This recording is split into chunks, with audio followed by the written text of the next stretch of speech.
te quedas sin casa y además tienes que pagar la demolición. Muchas dudas me surgen sobre un edificio en ruina y tenemos aquí a José Montero, que es abogado, a Raquel Masa, que es psicóloga, y a Jesús María Olave, que es perito. Arratsaldeon a los tres. Voy a empezar por el abogado.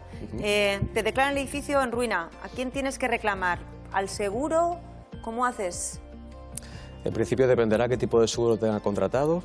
Si tiene un seguro de continente que establezca que la ruina la debe pagar el seguro, así debe ser. Y si no se te cargó el seguro, habría que hacer una solicitud al consorcio de seguros para que esto lo pudiera pagar el seguro. Y si no fuera así, pues entonces no le quedaría más remedio que tirarla bajo su responsabilidad, como comentaba el televidente. Además tienes que pagarlo, ¿no? Y además tienes que pagarlo, claro. En todo caso, sí que se debería solicitar algún tipo de ayuda municipal o a la comunidad autónoma para que nos ayude a superar esta situación, porque además vemos que quizás sea una casa bastante antigua. Esto ha venido ocurriendo a lo largo del tiempo, ¿no? Que se declare en ruina, pero es responsabilidad de los dueños de ese edificio. El mantenerlo bien. ¿Quién declara un edificio en ruina? ¿Quién declara un edificio en ruina? Pues, ¿un ayuntamiento? ¿Un arquitecto? ¿Quién? Es el arquitecto técnico de cada ayuntamiento el que declara y el que decide si un edificio debe ser declarado en ruina, con lo cual lo que ocurrirá es que los vecinos tendrán que salir inmediatamente del edificio y se precintará hasta que se pueda tirar, y ellos determinarán si debe ser el ayuntamiento que se haga cargo o los vecinos, como veíamos en este caso. Jesús Mari, perito. Vaya papelón. Bueno, nosotros al final pasáis nos toca... por las casas, veis cómo se encuentran. Sí, pero bueno, nos toca, digamos, la parte fácil. La parte complicada es para el usuario, para el propietario del inmueble, que es el que, tras de ser afectado, encima tiene que salvar la situación que se le provoca, la humana y la económica. ¿Cuáles son las causas para que un edificio se declare en ruina? Estábamos viendo el caso de las termitas. Bueno. ¿Tiene que ver con el estado real del edificio o con lo que el edificio cuesta, vale...? Hay diferentes tipos de ruinas. Hay ruinas que se denominan ruinas técnicas y ruinas que son económicas. Entonces, una ruina técnica es aquella en la cual, en principio, el alcance de los daños, pues, bueno, partir siempre que cuando se establecen las ruinas, por norma, lo que se está tratando de garantizar por parte del técnico, bien sea un técnico municipal o un técnico particular, es la seguridad de los usuarios. Por lo tanto, no es algo que se dice de cualquier manera. Eso es, que se dice de cualquier manera. Y luego lo que estábamos comentando, hay que ver qué tipo de ruina es. Entonces, hay veces que la reparación de los daños por los cuales se está declarando la ruina es superior al valor del propio inmueble. Entonces, estamos hablando de que ante una reparación que supone más que el total de lo que supondría una edificación nueva, pues se hace una cuantificación y se determina una ruina económica en este caso. Bueno, pues tenemos muchas dudas y también muchas opiniones. ¿Cuáles son las suyas? ¿Cuáles son sus dudas y sus opiniones? 664-020-526. Tenemos aquí un grupo de expertos.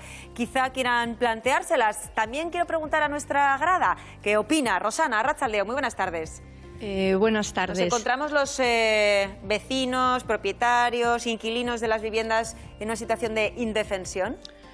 No creo que sea indefensión total, pero sí que es verdad que hay ayudas, pero entre que se pone de acuerdo el seguro, a veces el ayuntamiento de por medio y tú mismo con tu seguro, o sea, son muchas cosas y al final creo que están desamparados, porque es mucho tiempo el que se tarda, los plazos, a veces vas a un lado, no, que es para el otro lado.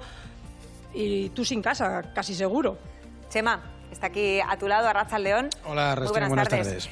Hay gente que dice, mira, prefiero comprarme una casita que esté un poco pocha y yo luego hago una reforma buena y entonces ahí me busco la vida, porque es que no me llega tampoco para más. Evidentemente, bueno, en todos los casos no será así, pero puede haber casos que lo barato resulte caro al final, ¿no? O sea, estás adquiriendo algo, te piensas que, uy, qué chollo, mira qué bien, qué bonito, y luego... Aparte que también hay una legislación, que esto lo sabrá mucho mejor el letrado que tenemos hoy aquí, en cuanto al tema de vicios ocultos o de daños ocultos que luego igual se enteran a posteriori. Quizás él nos lo puede explicar mejor. Los vicios ocultos. ¿Cómo se actúa en esa manera? ¿Qué son los vicios ocultos? Algo interesante que regula nuestro Código Civil desde el siglo XIX. Aquellas cosas que permanecen ocultas cuando compramos una casa. Por ejemplo, compramos una casa y pensamos que una casa pocha, ¿no? Como bien dices, y vamos a hacer un arreglo. Resulta que cuando nos ponemos a levantar el suelo de la cocina, las olivas, que es un caso real, por ejemplo, del bufete, o la estructura del edificio está dañada. Esto no lo teníamos en cuenta y el vendedor no nos lo ha dicho. Si el vendedor lo sabía y nos lo ha vendido sin decírnoslo, eso es un vicio oculto. Y él el vendedor deberá compensarnos por ese vicio que estaba ahí oculto y que él sabía bajando un poquito ese Pero ¿cómo precio, ¿no? demuestra? Dice, no, es que yo no sabía, porque aquí debajo están las baldosas y debajo están las olivas que están mal. Yo no lo sabía. ¿Cómo se prueba que lo sabía?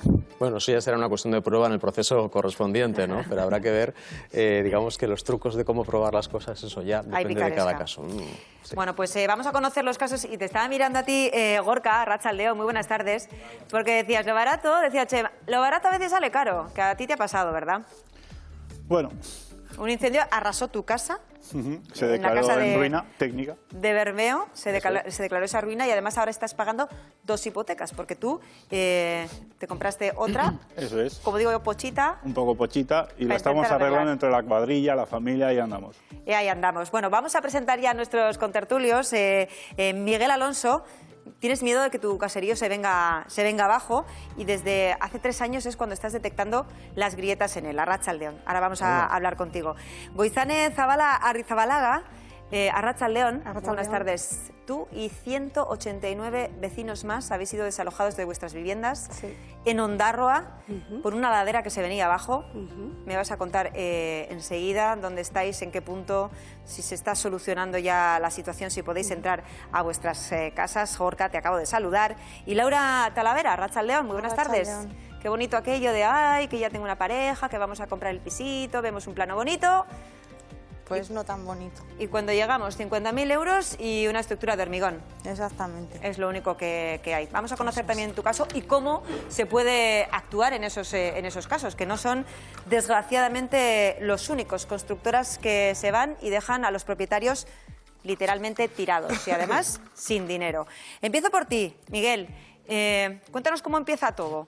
Tu caserío, vivíais tan a gusto, empieza a llover y entonces oís un ruido y aparecen las grietas.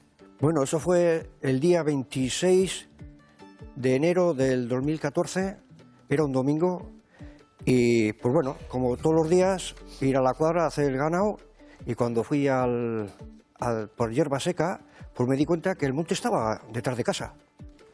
Y pues no oímos ni un ruido tampoco de golpe, pero cuando ya hice todos los trabajos, me empecé a mirar por todo el caserío alrededor y todo era grietas. ¿Esa es tu casa? Y grietas, sí, esa es la casa.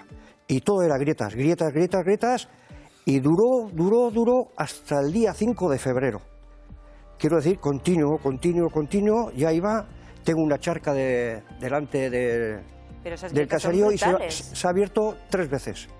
Y todavía los movimientos todavía siguen. ¿Y a qué se debe ese movimiento? Pues hay unas aguas que van con, por ejemplo, Agarre siempre ha tenido llevaba manantiales al municipio de Zaldívar, y esas aguas, esos tubos, las tuberías, pues no han sido cuidadas. Como no han sido cuidadas ni mantenidas, a través del agua y a través de los años, pues la ladera ha estado escarbando, limpiando, y ha llegado donde hemos llegado.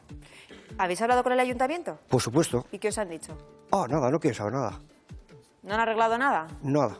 Ni las tuberías, ni el mantenimiento. Nada, es que lo que pasa es que ellos se basan en que ellos no tienen nada que ver ahí. Y yo les he demostrado, porque les he informado, por ejemplo, les mandé un informe al Ayuntamiento de Zaldívar y al de Berri el 9 de julio del 2015, en la cual yo le demostraba, con fotografías y todo, que dónde iban las tuberías y dónde va el agua, y ellos tenían un depósito ahí. Y el 28 de agosto de ese mismo año, el ayuntamiento va a arreglar lo que le había enseñado yo para reparar, para excusarse que no tenía culpa él. Y aquel día tuve suerte, que fui al monte, les cogí y les dije que allí no podían tocar nada. Y yo le dije a los obreros... Lo quería retener como prueba como, de que claro, eso era, según tú, los causantes de los destrozos. Ahí bajan cientos de litros al día. Y eso, fíjate, si no te digo si son 40, 50 años el tiempo que llevan... Pero es que las grietas son bestiales. Sí. Ahora que está lloviendo, ¿la situación es así? ¿Es peor? Es que yo esta mañana he hablado con el geólogo mío, que es Agustín Larrea, y me ha dicho él que, y además los informes los tienen ellos, de que se puede caer la ladera. Y yo el caserío pues, es una masa de cemento, pero es que se lo está arrastrando todo a la vez.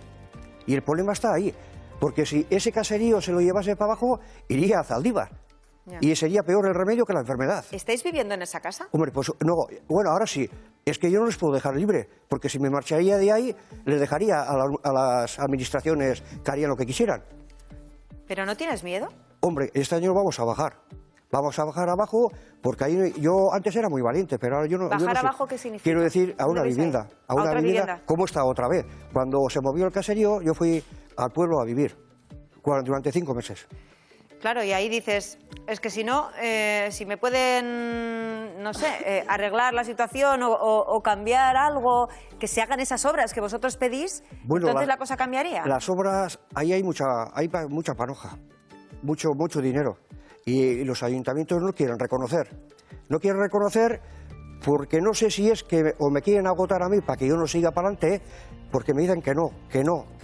Pero si los ayuntamientos pueden ir tranquilamente a mirar allí cómo está todo aquello, no hace falta que yo les diga, pueden ir tranquilamente, porque el depósito ese, si han ido a arreglar y resulta de que está perdiendo agua y dicen que todo está perfecto, aquí alguien miente aquí. Yo te he preguntado por el miedo, es que yo no sé si viviría muy tranquila en esa casa Mi mujer está asustada. con esas grietas. Porque claro que sí. Bueno, esas grietas son de la vecina y la vecina el mes que se movió ya no vive allí. Pero en la casa esa lo que está haciendo es arrastrándome al medianín a mí. Y quiero decir que las bases del caserío están todas movidas. Madre mía, muchas dudas. Voy a empezar por ti, la psicológica. Dice, es que vivo con miedo, lo dice con una sonrisa, pero es que vivo con miedo, con una casa con grietas. ¿Cómo se afronta vivir con miedo dentro de tu propia casa? Pues con resultados como insomnio, ansiedad. A mí me gustaría saber si podéis dormir en casa. Bueno, ahora sabemos la situación que está. Al principio no, porque sabías que tenías grietas y todos los tuvimos que marchar. Ahora estás más tranquilo porque conoces de dónde viene, lo que hacen. Ahora todavía no ha llovido. Y hay que cuidar las aguas, pero las que están superficialmente las controlo. Las que no puedes controlar las interiores. Y aquello está trabajando continuamente. En agosto mismo, la prueba está que la carretera general, donde se llama la curva de agarre, la Diputación de Obras Públicas ha tenido que reforzar aquel muro, y es por las aguas que están viniendo de arriba. Lo que pasa es que aquellos no quieren reconocer que va de eso. Y otras dos preguntas tengo. ¿Se puede averiguar de dónde vienen esas aguas? ¿Cuál es el causante de las grietas de su caserío? Hombre, la parte del técnico debería de ser esa. Yo lo que me llama la atención es que las administraciones que estén implicadas, por su parte, y transcurrido el periodo que comenta Miguel, no hayan hecho absolutamente nada. Por parte de Miguel me comentaba con anterioridad a entrar a plató que bueno, se han hecho unos estudios geológicos y demás. Y claro, aquí el quid de la cuestión es saber cuál es el origen de las aguas que están dando proceso a este fenómeno. Porque en la medida que puedan ser aguas canalizadas de origen, o sea, de responsabilidad de la administración pública, entonces claro, digamos que tenemos un responsable al cual se le puede reclamar. Otra cuestión muy diferente sería que sean aguas subterráneas, cuyos lavados han provocado todo el fenómeno que dice Miguel, y que no haya alguien, una entidad a la cual Sí, alguien a quien reclamar. Eso es, alguien a quien podamos reclamar, ¿no? Claro, y si se reclama la administración, José, ahí tenemos que armarnos de paciencia. Bueno, un poco, pero tampoco demasiado, ¿no? Es importante lo que comenta el compañero Perito, porque es el tema de tener informes geológicos y geodésicos, primero para saber de dónde vienen esas aguas y para saber efectivamente si esas aguas son responsabilidad de alguien. Si son aguas que provienen de un ayuntamiento, habría que demandar a la administración. No sé si has demandado ya a la administración o tienes esos informes. Sí, por supuesto. ¿Y aún así no han reaccionado todavía? Bueno, yo he conseguido informes, sé de dónde vienen las aguas, de quién es la propiedad de las aguas, porque las aguas son del Ayuntamiento de Berry, pero todas las tuberías que están metidas detrás de mi terreno y delante del terreno son del Ayuntamiento de Zaldívar. ¿Cómo es posible que haya dos administraciones, que una que sea la dueña de las aguas y la otra de las tuberías? Eso tiene... La respuesta es que probablemente el agua nace en Berriz y lo envían hacia otro pueblo, y es Zaldívar, ¿no?, el que las está manteniendo. Entonces, en este caso, habría que ver esos informes geológicos y geodésicos, pero probablemente es Zaldívar el que tiene la responsabilidad de mantener esos tubos en condiciones para que no haga ningún tipo de movimiento y no esté moviendo los pilares, como dices. Y yo, si me permites un consejo, yo no viviría en esa situación, en ese piso, en ese caserío, porque el hecho de que te vayas no te va a quitar el derecho. Es cierto que la administración tiene potestad ejecutiva para entrar en una propiedad privada si quiere, pero tiene que hacerlo, y si lo hace aún así es recurrible. Es decir, nadie puede entrar en tu propiedad contra tu voluntad o sin poder recurrir eso, y sin escopetas. Más consejos que vamos a dar en unos minutos, no solamente sobre este caso, también sobre lo ocurrido en marzo en Ondarroa, con esa ladera que se metió directamente en la propiedad de 190 familias. Venimos enseguida, hasta ahora. En Ahora tú tienes la última palabra. Queremos conocer tus historias, tus problemas, lo que te preocupa. Cuéntanoslo por WhatsApp en el 664-020-526. Ahí esperamos tus mensajes, tus fotos o tus vídeos. Así que ya sabes, ahora tú.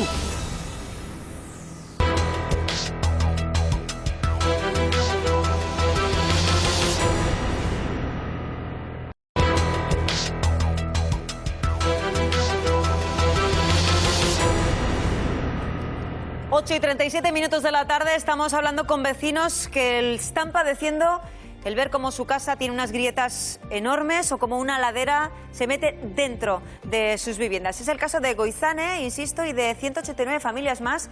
Ocurría en marzo en Ondarroa. Me gustaría saber ahora mismo en qué situación estáis. Pues en este momento seguimos 84 viviendas desalojadas. De esas 84 viviendas es probable que la mitad puedan volver en marzo y la otra mitad pues no sabemos cuándo vamos a poder volver porque tenemos las casas dañadas.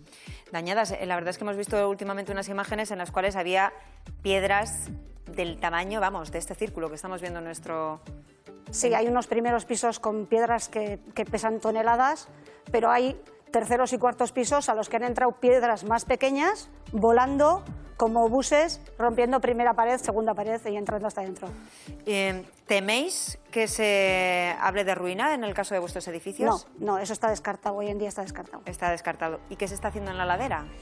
Pues están trabajando sin cobrar desde la primera semana, cambiando totalmente la fisonomía del monte, trabajando a destajo y, según nos dicen y según vemos, trabajando muy bien.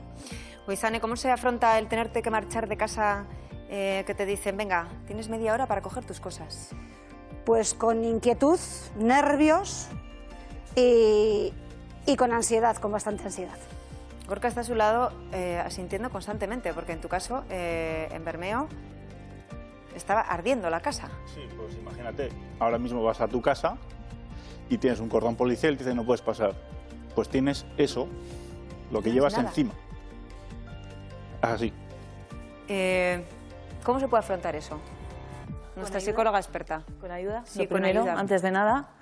Y claro, al final estas situaciones son un shock. Tenemos que pensar que un hogar no es solo una casa, no son solo 4 paredes.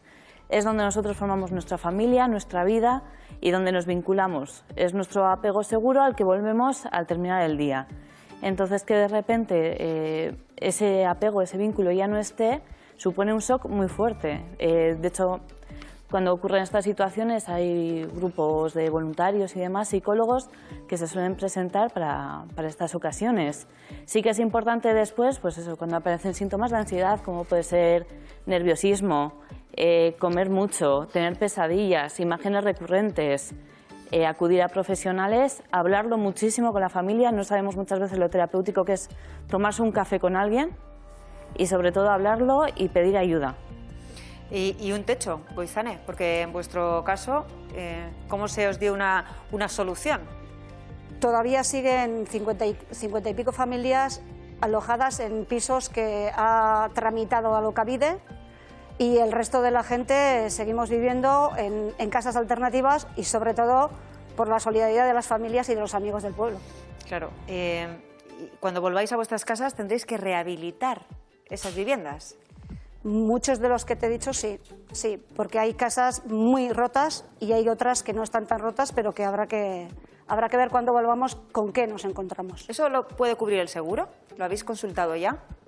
Desde el principio nos juntamos en una asociación, contratamos un abogado, una abogada en este caso, y estamos trabajando todos los temas de seguros y todo esto poco a poco.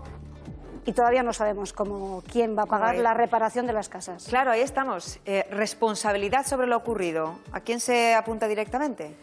Pues todavía no se sabe, pero la parte de atrás de nuestras casas no era la ladera, era una calle del pueblo y esa calle fue urbanizada por el ayuntamiento. Entonces entendemos que nosotros tenemos que ir a pedirle responsabilidades al ayuntamiento y ellos verán a quién reclaman. ¿A quién reclaman esa situación? Bueno, pues esperamos que sea pronto cuando se pueda volver. Hablas del mes de marzo. Ojalá. La mitad de los vecinos de nuestro bloque. Bueno, pues un abrazo muy fuerte para el resto. La verdad es que vosotros o algunos podrán volver a sus casas con más o menos suerte, haciendo más o menos rehabilitación, pero el caso que vamos a conocer, el caso de Amaya, es realmente duro, porque ella asegura que su casa está en tan malas condiciones que si Servicios Sociales considerara que viven allí con sus hijas menores, teme incluso por la custodia de las mismas. Bueno, Amaya, estamos justo delante de tu casa. Enséñanos a ver en qué situación estáis. Pues bueno, no os asustéis mucho porque no está tampoco muy decente. Entramos justo lo que tenía que haber sido el choco, ¿verdad? Sí, hemos puesto un arcón y tal, pero vamos, que no podemos hacer más porque no hay presupuesto. En toda la casa no habéis podido cambiar todas las vigas, ¿verdad? No. En la parte de la cuadra, que es lo que es la cuadra, están pues vigas pues apolilladas que hay que cambiarlas, hay que tirar por suelo, hay que tirar, se queda todo abierto porque claro, el tarimado va encima de las vigas. Lo que sí estaba todo maldosado. Sí. Entonces tú no sabes cómo está abajo, ni las cómo vigas, está ni abajo nada. ni nada. De hecho, estos han caído, como podéis ver. Se han caído porque no están bien pegados. Esto es una chapuza, ¿eh? Y de las puertas, cada día se nos cae uno. Sí, estamos justo encima de lo que es la cuadra y vemos cómo está desnivelado, ¿verdad? Sí. A ver, esto es lo que está nuevo y eso es lo que está encima de la cuadra, lo que os he enseñado. Embaldosada. Embaldosada, así. Bueno, patinábamos. Nosotros dormimos aquí de vez en cuando. Todo el suelo descrebajado. Es que lo que vemos directamente además es que han echado cemento encima de la madera. Sí. Con rejilla de gallinero. Ya. Es que le han echado el cemento con la madera podrida. Me imagino, todos estos clavos y demás serán peligrosísimos para los niños, ¿verdad? Sí, no, aquí ellas no vienen. Vamos, vienen de vez en cuando.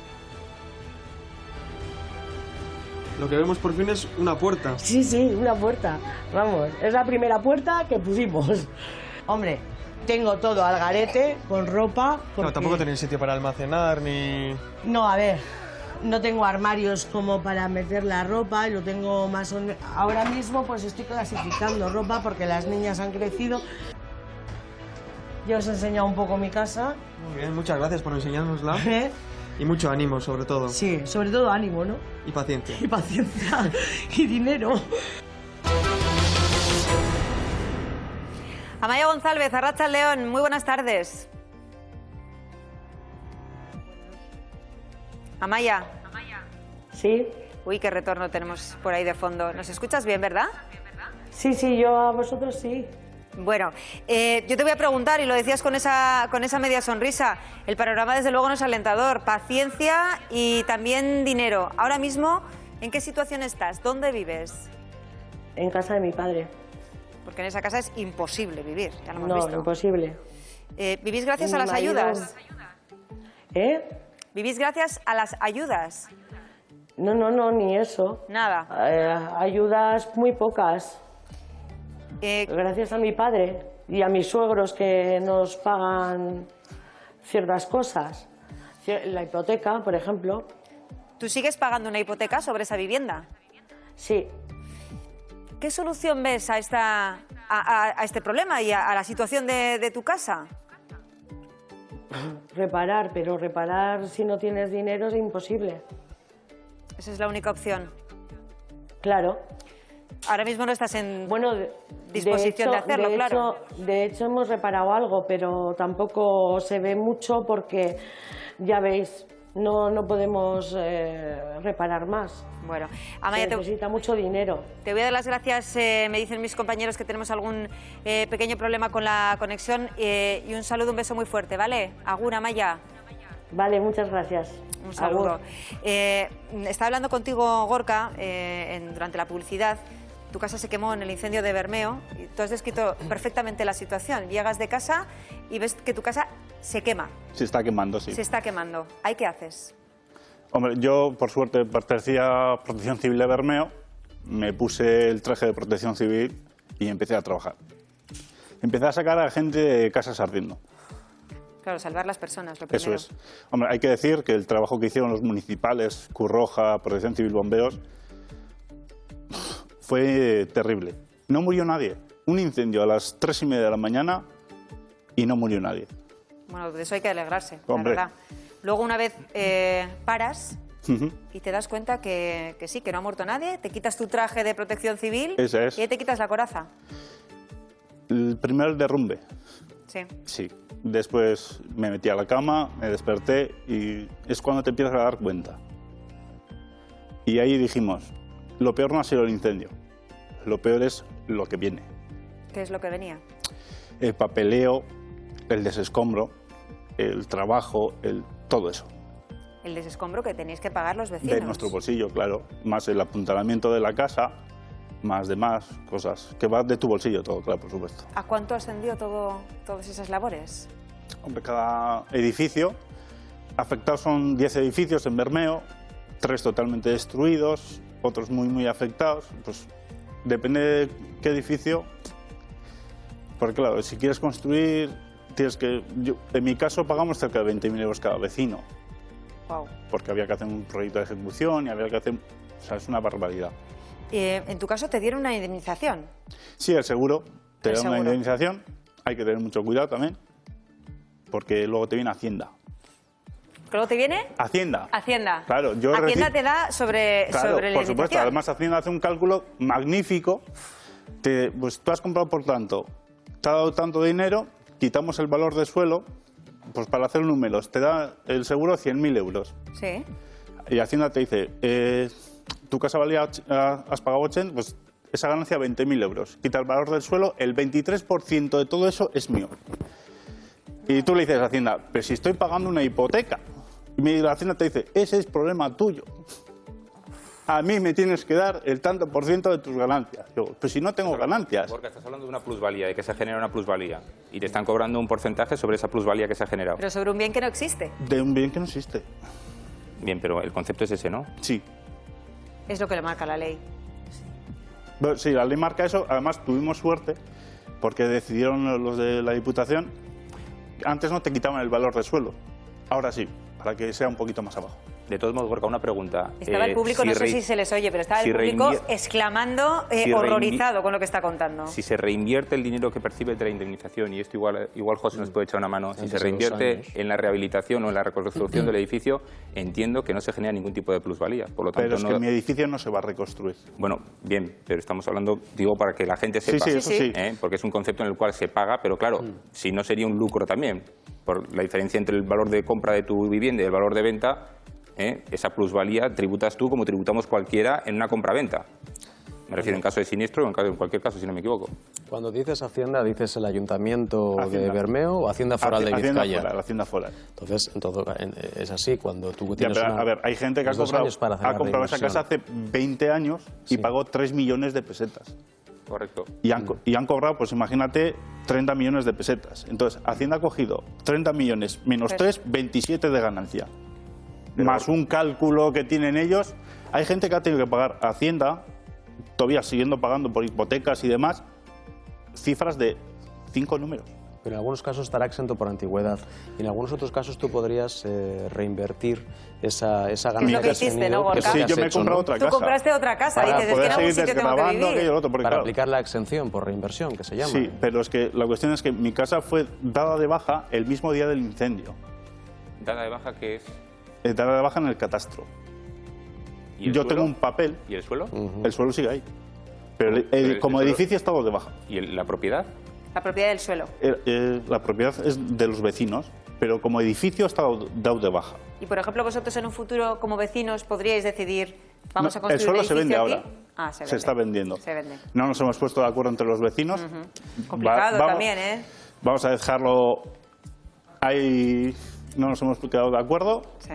Y se va a vender el suelo. Y tú ahí decides que te compres una casa, pues porque en algún sitio tienes que vivir y por precisamente Hacienda. Pues al hacer algún que otro truquillo, yo cogí una abogada y entre ella y asesores, pues... ¿Y aplicaste la exención por reinversión dentro de los daños posibles? Sí, ¿no? Yo, Gorka, de verdad, Estoy viendo las imágenes y son brutales. Yo viví también prácticamente en directo, como lo vivimos todos, aquel terrible incendio.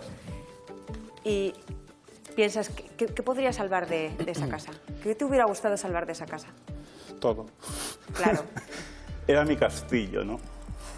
Pero lo primero que sale son recuerdos. Yeah. Es Momentos. lo que intentas, sí. Fotos, aquello, lo otro. Además, cuando yo subí con un amigo. Menos mal que subí con un amigo y un bombero, porque yo sabía que iba a abrir la puerta de mi casa y me iba a quedar en shock. Efectivamente, yo abrí la casa y me quedé paga. Mi amigo, que sabía lo que tenía que coger, era el que estaba por la casa dando vueltas con el bombero y recogiendo. Yo me quedé quieto. No podías estar ni moverte. A mí me dio la ansiedad.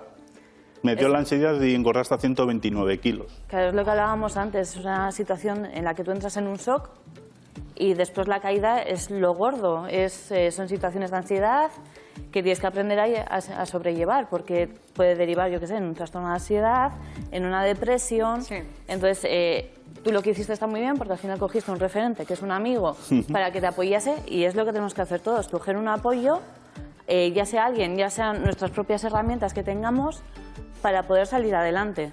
Laura, ¿en quién te apoyaste tú?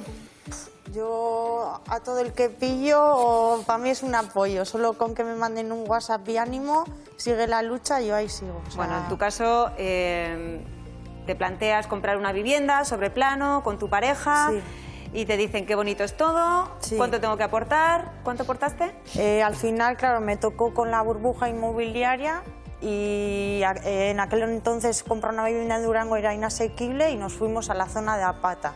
Y sobre plano, pues a medida que fueran construyendo, en 3 cuotas, 50.000 euros. ¿Disteis 50.000 euros a una constructora? Sí. Y cuando estalla la burbuja, pero de verdad, ¿qué es lo que pasa? ¿Qué te encuentras pues allí? nada, nos van llegando rumores de que la obra se ha parado. Fuimos allí y efectivamente vimos que no había una sola máquina, estaba la obra inundada. Empezamos a llamar a la constructora, nos daban largas, estaban de vacaciones un día por otro, pues al final tenían que entregarnos la vivienda en junio del 2009. Total, que no cumplieron los plazos. Luego, curiosamente, cuando nos enteramos que la obra estaba parada, se seguían vendiendo las viviendas en una inmobiliaria, me dio por entrar y la memoria de calidades era distinta a la mía. O sea, ya no estábamos cumpliendo parte del contrato, porque no cumplieron eso, además del plazo. Laura, tú llamas a la constructora y dices, oiga, si me van a hacer la casa, me devuelvan el dinero, que para eso lo he pagado. Claro, pero iban a construir. Tranquila, no pasa nada, esto suele pasar, vamos a construir hasta que en junio del 2009 efectivamente no está mi casa y no está mi dinero. Tú dices que hicisteis una cosa mal, que si pudieras lo cambiaríais, aportar ese dinero sin un aval. Es que efectivamente, a ver, al final tú te metes, chavala joven, ignorante de cómo va esto, te fías de esa persona que te vende. Entonces nosotros firmamos el contrato de compra-venta en una primera entrega de 6.000 euros, que fue sin intermediario, 6.000 euros en mano, primer error. Pero con un pagaré, ¿no? Aquí te he entregado 6.000 euros. No, el pagaré era el contrato. El contrato de compra-venta. Eso es, el propio contrato sí se indicaba que en el momento de la firma se hacía entrega de 6.000 euros. Pues ahí tienes un documento. Sí, pero bueno, no ha servido mucho. El tema es que en el propio contrato tú firmabas que las cantidades que entregabas iban mediante un aval bancario de cara a que si ocurría algo, podrías adquirir esas cantidades. Se nos hizo entrega del aval bancario, entonces nuestra primera gestión que hicimos fue mediante una denuncia en consumo, que no había el aval bancario y tal, pero a partir de ahí, lógicamente, pues tuvimos que hacer una demanda hecha y derecha. ¿En qué situación estáis ahora? Pues tristemente hemos tenido que abandonar el caso. O sea, llevamos más de 7 años de procesos judiciales, yo no tengo casa, estoy con una mochila de 50.000 euros más todo el proceso judicial que nos condenaron en costas, más de 10.000 euros, te hablo, entre procuradores, condenas en costas y posible embargo de nómina en caso de no hacer frente. O sea, me estás diciendo que 60.000 euros ya para empezar. 60.000 euros, adiós. Se fueron. Y no tengo casa y 60.000 euros que adiós. ¿Y los das por perdidos? Entonces, llegó el momento en que yo ya tuve que dejar el caso porque ya esta gente juega al desgaste. y económicamente yo no podía más. Entonces lo estuve consultando, me empecé a buscar más referencias y tal, y llevamos 6 meses con otra gente que me está llevando pues por muy buen camino. En principio vemos la luz, pero todavía estamos, que no puedo hablar mucho del tema de ahora, pero de cara al proceso que ha sido antes, yo el mensaje que quiero dar a la gente, súper importante para mí, no quiero alarmar. O sea, está bien que se compre vivienda sobre plano, pero pedir referencias de esa constructora, a ser posible que sean conocidos, que veas tú que, o sea, pendiente de la obra, que se pasen los peritos, las auditorías o lo que sea, porque nuestra obra sí que hubo mucho desfase, descontrol, que no pasaron las auditorías que tenían que pasar. De hecho, nos dijeron, lo está comentando antes, que nuestro garaje no había un garaje por parcela, si no llegas a tener el coche de canto. O sea, había, en cuanto a metros construidos, todo mal. Bueno, pues nos vamos a quedar con esos consejos, sin alarmar, pero que la gente tome muy buena nota. Se nos ha quedado corto el programa. Gracias a todos por haber venido y mañana mucho más. Ahora el Teleberri con toda la información. Agur, Bierarte, ¿dónde está?